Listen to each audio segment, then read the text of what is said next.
and that was in case the house got bombed, that if we would be in there, and then if the bricks fell, they would fall on the top of the shelter.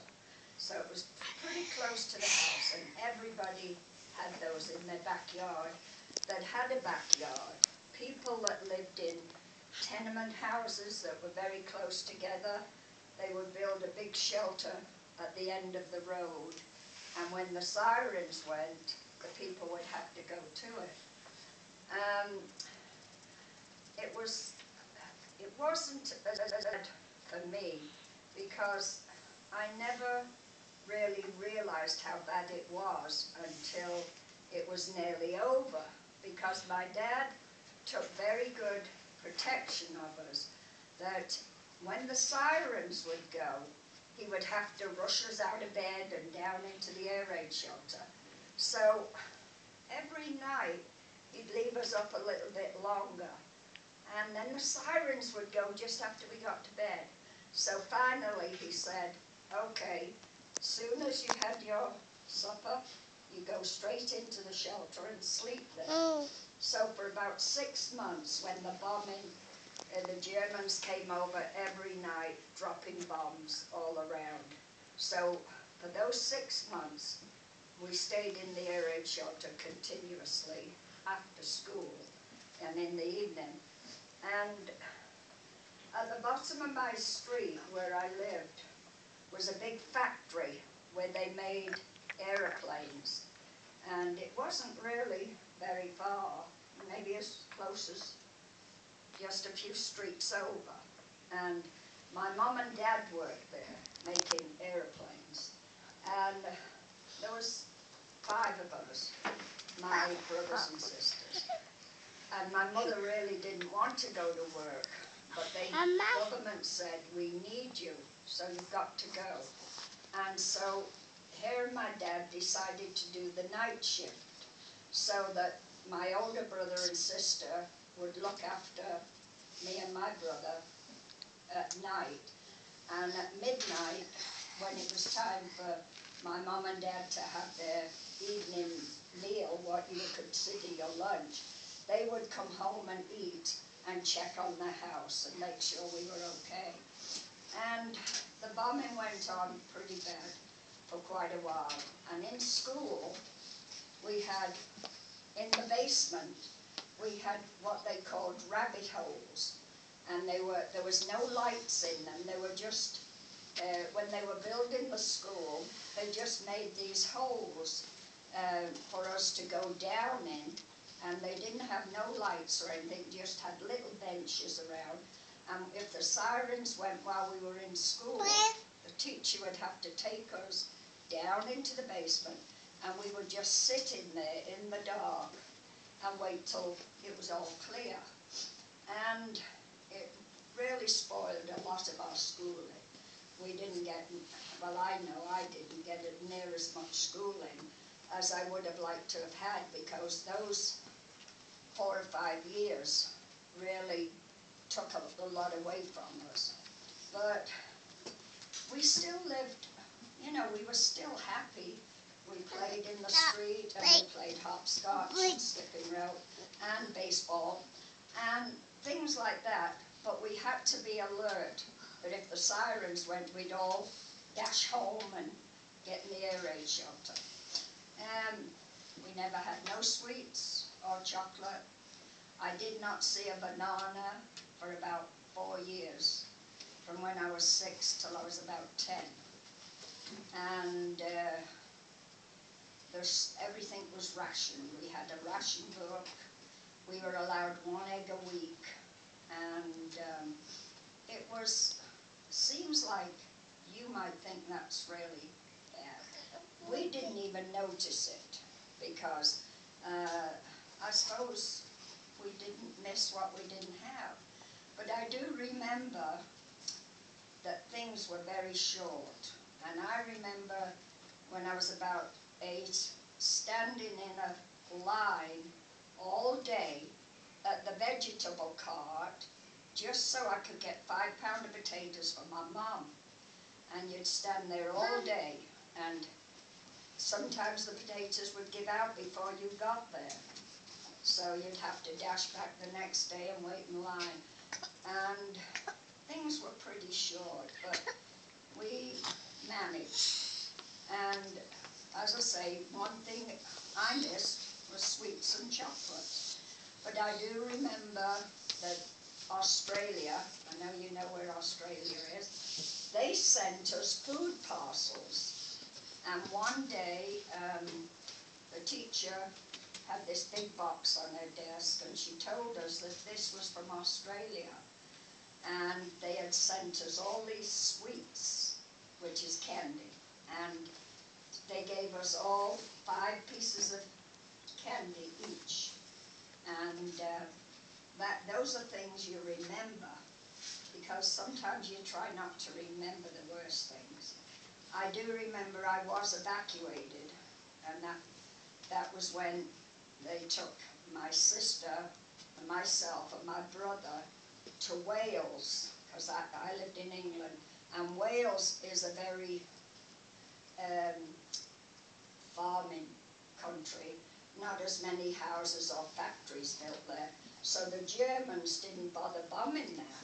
So our parents were afraid for our lives, so they sent us to this camp where we went and stayed. It was nice, we were looked after very well, but we cried every night, nearly all of us, because we could hear the German planes going over.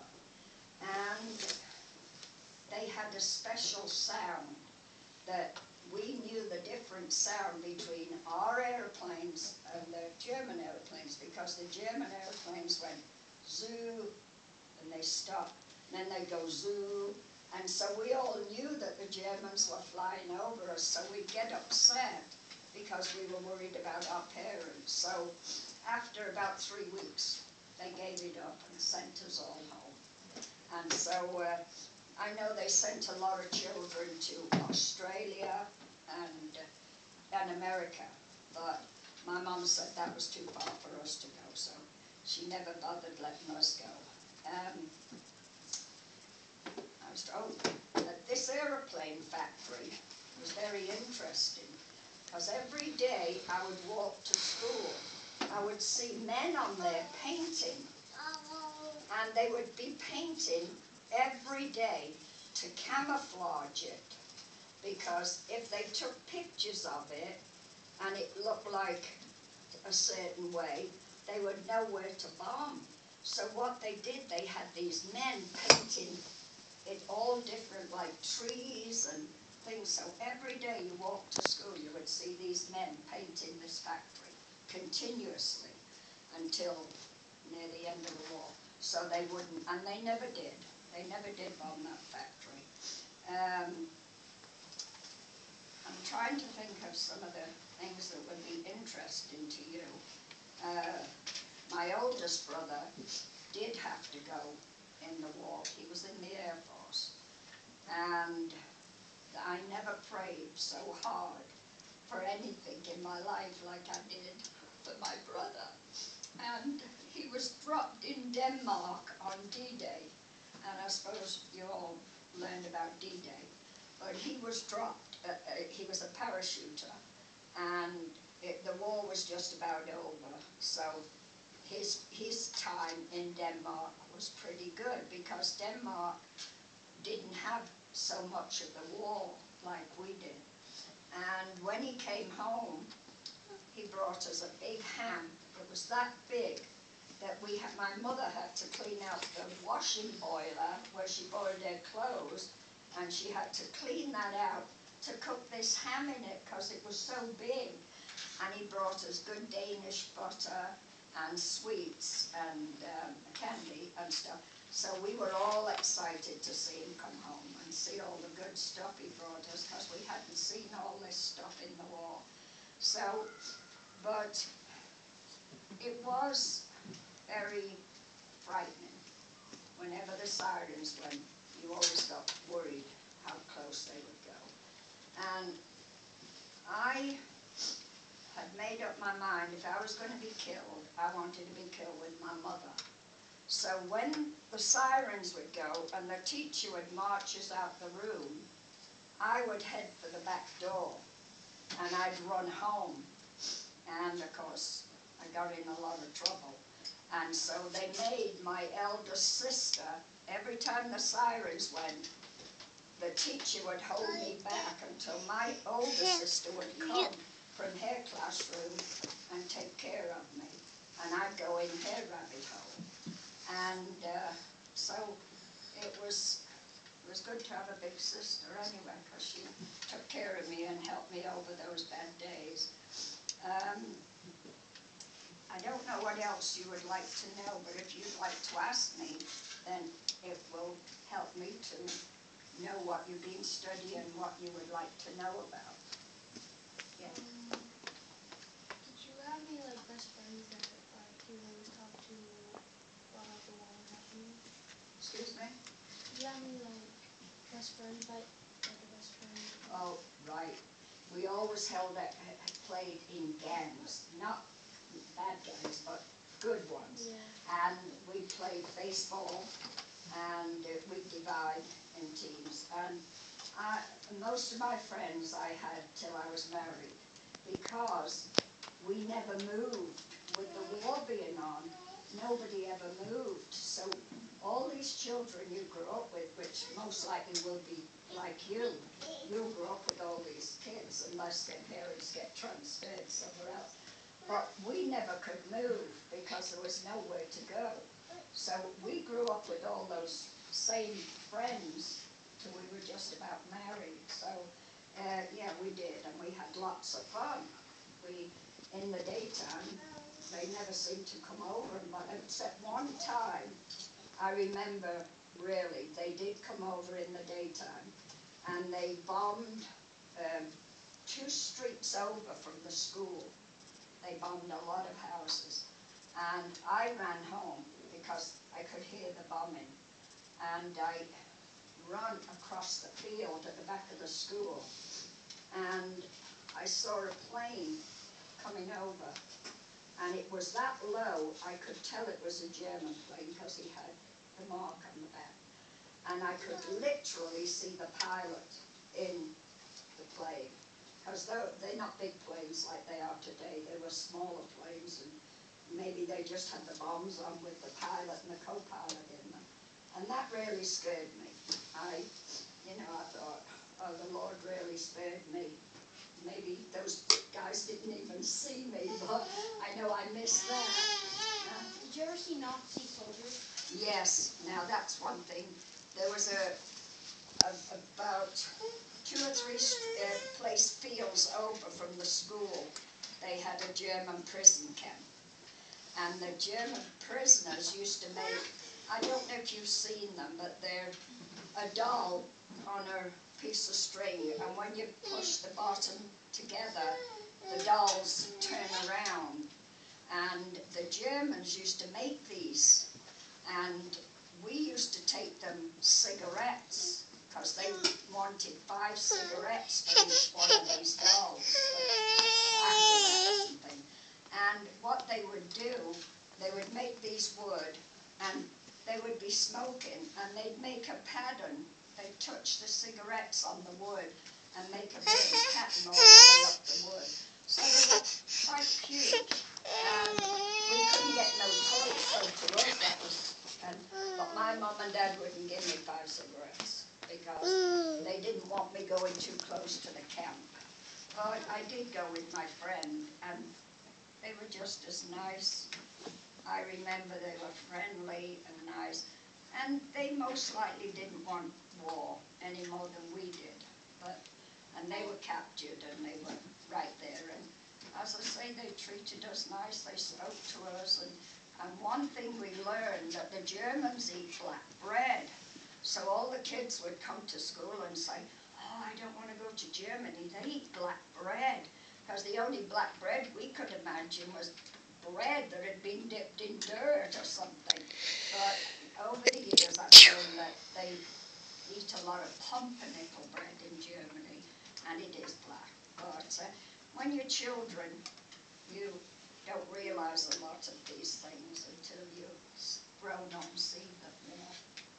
Hi, Joe. Hi. Did you know any Jews? Yes. The Jewish people that we knew were the only people that brought us vegetables round. The Jewish people seemed like they could get things that we couldn't get.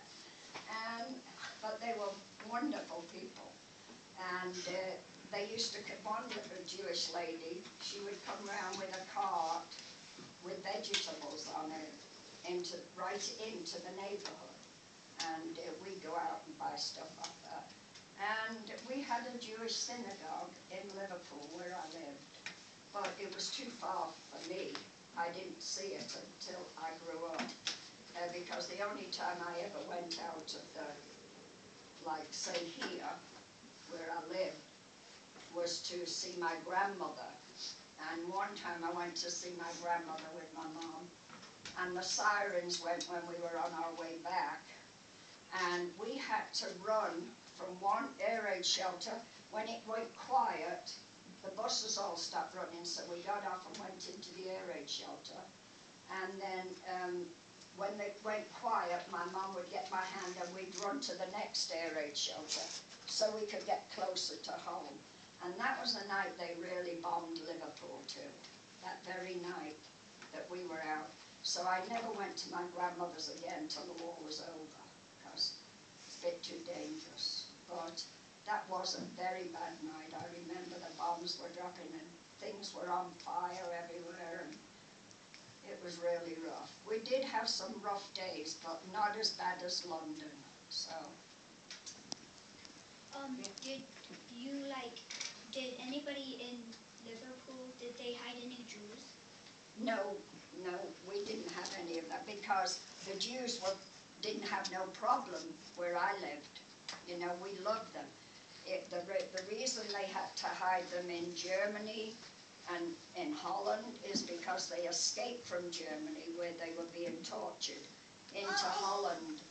And that's the story of Anne Frank's, because the Germans came out of Germany and people would hide them. And that's where that story of Anne Frank's came, because she wrote about it. But I didn't experience none of that, because where I lived, we loved the Jews and we had no problem with them. It was only when they were being, you know, treated badly that they tried to escape, and people would try and get them over to England. They tried to get them over to England because that was a safe place for them. Was there any battles like in near Liverpool where you lived? Only when the bombs came very bad. That one night I told you about. And we had a lot of places that were bombed out in Liverpool especially. I lived about 20 minutes out of Liverpool. So we weren't bombed. The only thing they were after was this aeroplane factory. They knew it was there, and they wanted it because they wanted to stop us from making the planes and things. And that's why they tormented us, but they never did get it. And so, yes. What I'm curious is, like, did you ever see any anti-air guns? Why would they just let them fly over? Did they ever try to shoot them down? Well, they did, but Wales is such a, you know, was a country that they didn't really worry about, because it was all open and there was a lot of fields, and they thought, we don't need that. So they would fly over to the main part, but they did, and in Liverpool they had guns all around. I mean, we would go out into the back field, and there would be big trenches where tanks would not be able to come, because if they did, they would fall in. And these big holes, what we used to call them trenches, and we'd play in them in the daytime, but we were prepared in case the Germans did get close to us.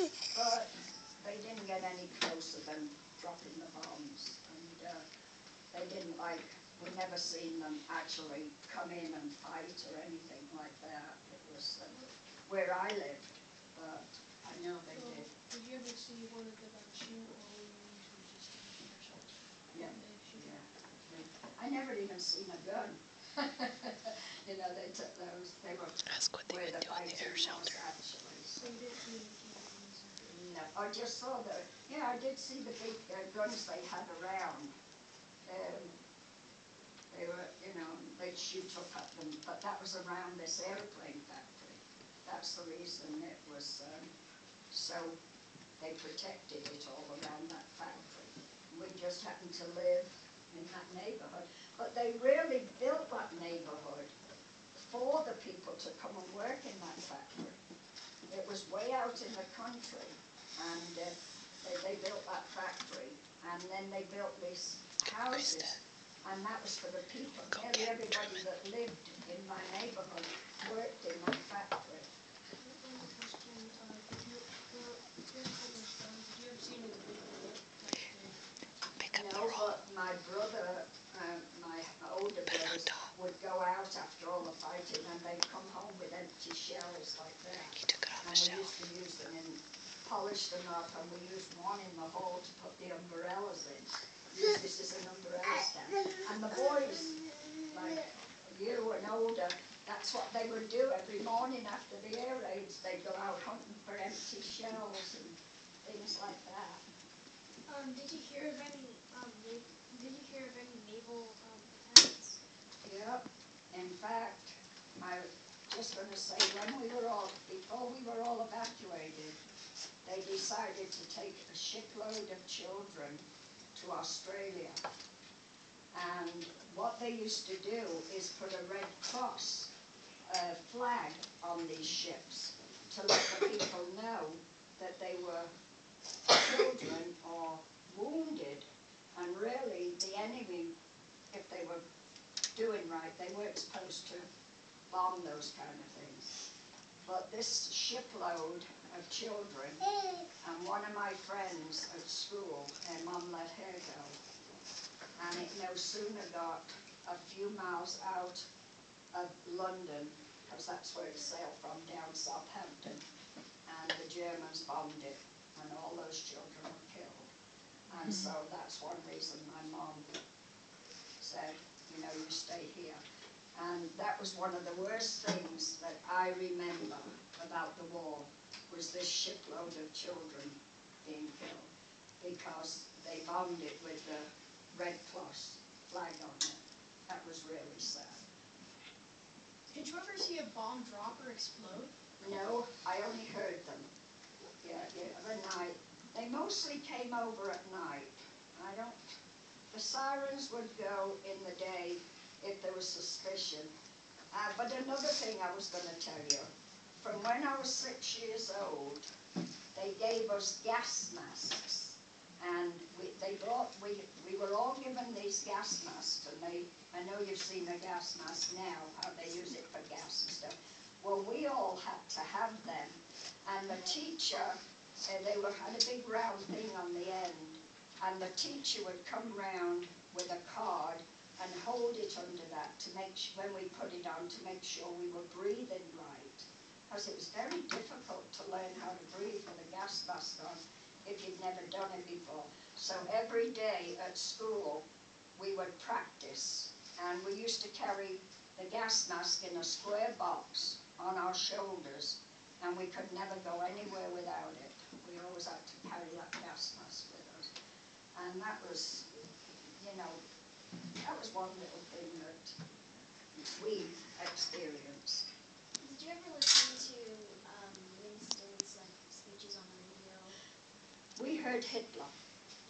Yeah, we did hear Hitler, and they told us in English what he was saying.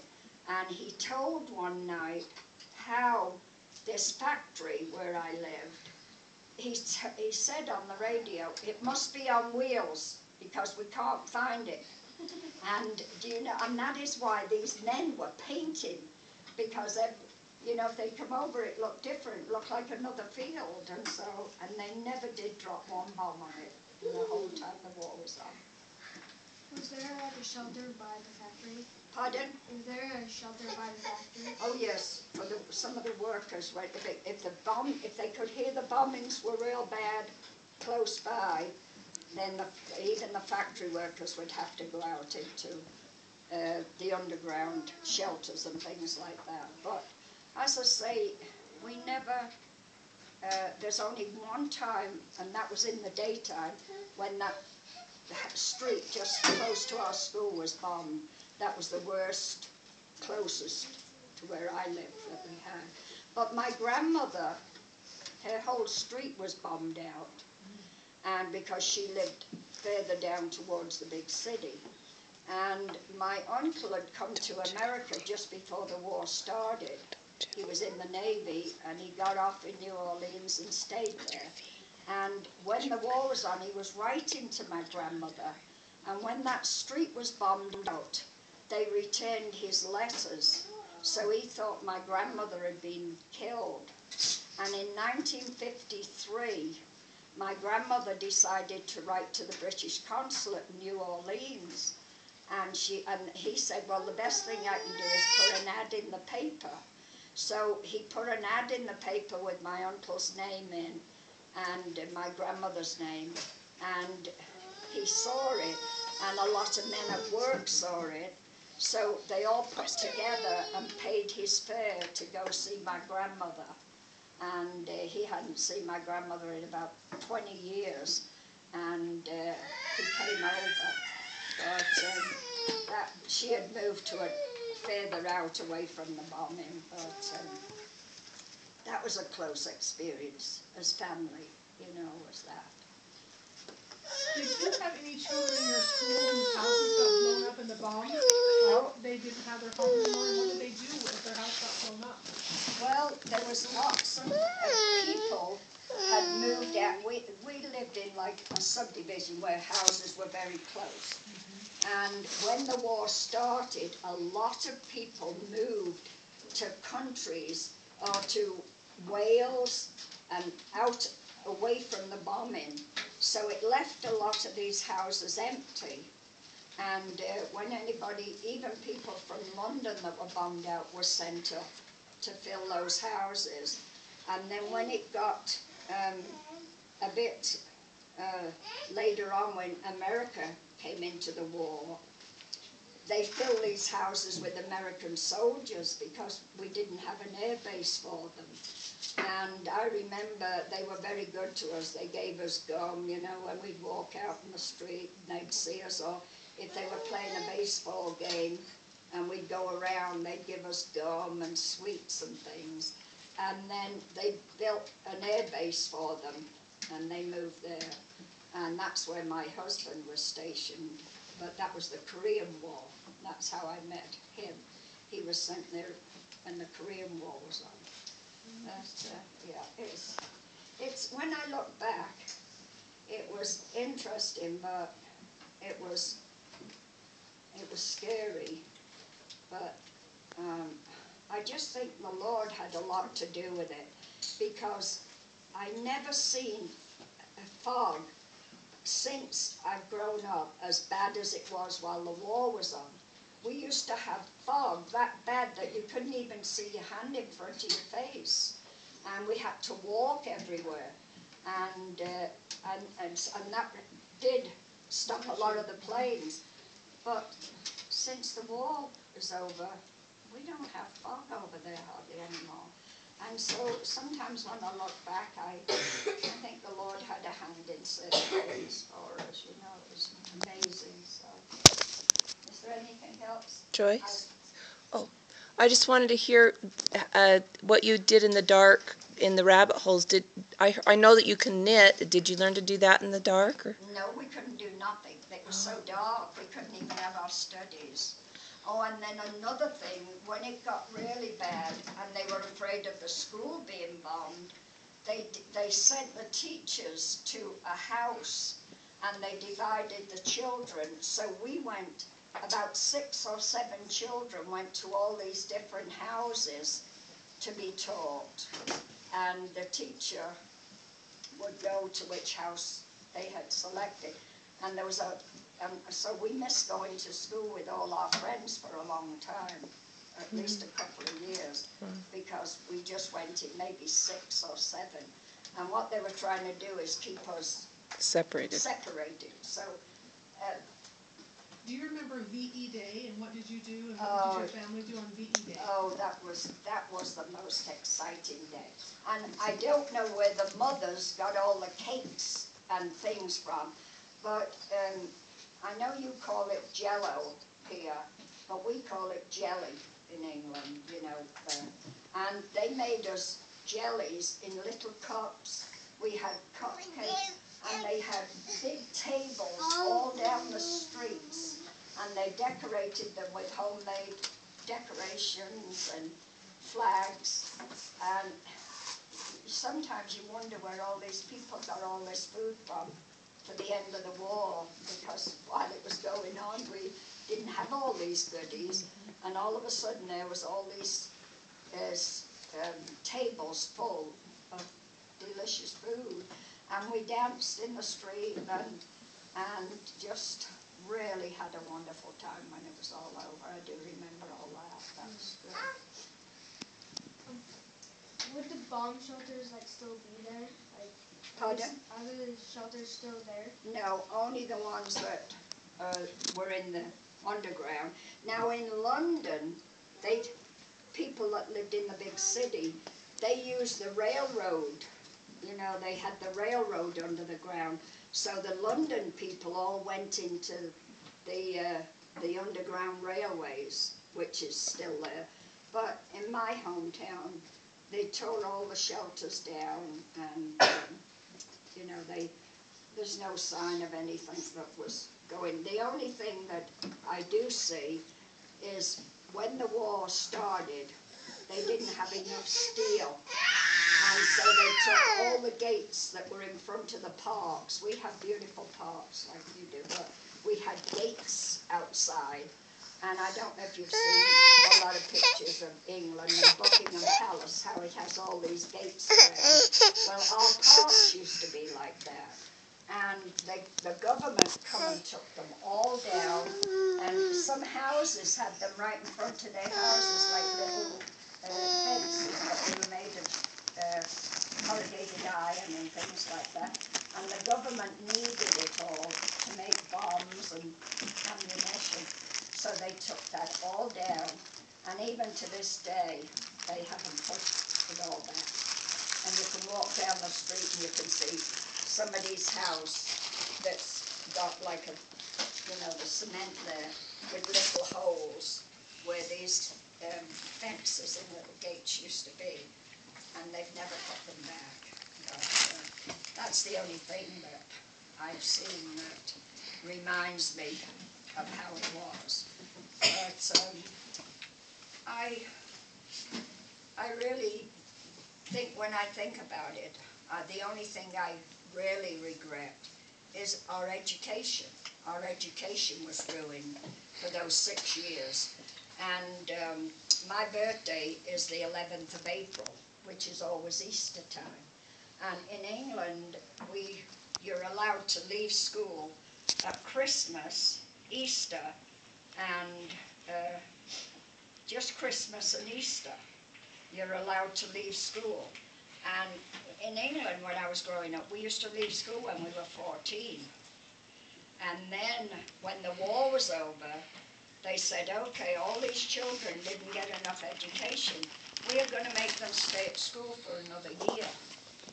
But I don't think that helped a lot of people. It didn't help me, because I learn better by working. If I work on something, if somebody shows me how to do something, I can do it.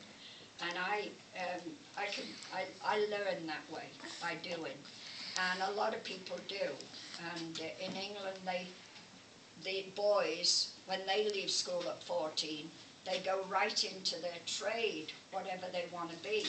And they work at it for 4 days, and they go to school 1 day a week. And at the school, they learn all the theory of their job. And then the other 4 days, they would work actually on the job. And that's what my brother, who was an engineer, that's the way he got his engineering License. education. And he ended up a millionaire in California because they needed engineers out there after when he went out there. And he worked on some of the things that went on the rocket to the moon, engineering, making things like that. And so that's it. So in conclusion, can you tell us how you know Joshua? And do you still live in England, or do you live in America now? And just a few things like that. Okay, after my children grew up, I was divorced, and I went back, and I married a guy I went to school with, and that lived in this same street as because he'd lost his wife, and I was divorced, and he asked me to stay there. So I lived there for 30 years with him too. But now I'm starting to move back over here. But in the meantime, we used to go to Florida for 6 months and England for 6 months because it's very cold. You think it's cold here? No way. In England, it is really cold because it rains a lot and it's damp and it gets right through to your bones and you feel cold all the time. You can't get warm. This weather is absolutely dry and it's wonderful, and if it's cold you can just put a coat on and you feel good. But in England it doesn't matter how many clothes you put on, if it's that damp cold, it's hard. And it's very cold. So we used to live in Florida for 6 months and in England for 6 months, which was the best of two worlds. But and my children, my daughter came out here to BYU when she was 17 and never went back to Georgia because I raised them in Georgia. And about 5 years ago, my youngest son moved out here to work with My husband. with Sister Taylor's husband, Lindy's husband. And I had a son in Georgia, but he died in Thanksgiving.